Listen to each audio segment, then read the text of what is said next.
চলে এলাম বেলারিজাতে হেয়ারের কালার করতে। তার আগে হচ্ছে আমি একটু মেকআপ করছিলাম। এই যে সব মেকআপ সামগ্রী নিয়ে বসে পড়লাম আমরা।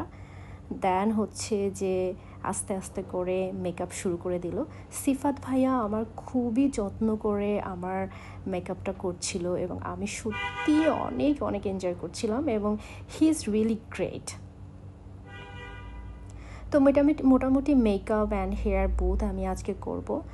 দেন আমি আস্তে আস্তে করে আমার হেয়ার কালারটা অ্যাকচুয়ালি চেঞ্জ করতে চাচ্ছিলাম, কারণ এটা একটু ছিল পার্পলিশ অ্যান্ড এটা হচ্ছে এবার যাবে হচ্ছে রেড কালার।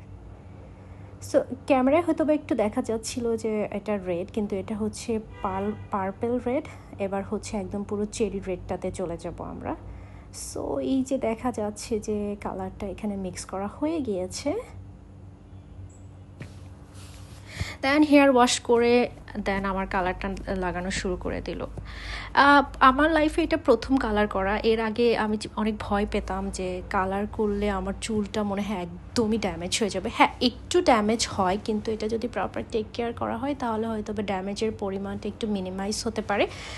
তারপরেও আমি এখান থেকে কালার করার পরে আমার কাছে মনে হচ্ছে যে আমি বারবার করি, কারণ এটা একটা না মানে অ্যাডিকশনের মতো কাজ করে হেয়ার কালারটা। অ্যান্ড এই হেয়ার কালারটা আমার খুবই পছন্দ, চেরি রেড যেটা, সেটা আমার একদম আগে থেকে অনেক প্ল্যান ছিল যে আমি যদি কখনো হেয়ার ডাই করি তাহলে হচ্ছে চেরি রেডটা নেব, যাতে করে আমাকে একটু বারবি ডলের মতো লুক করে।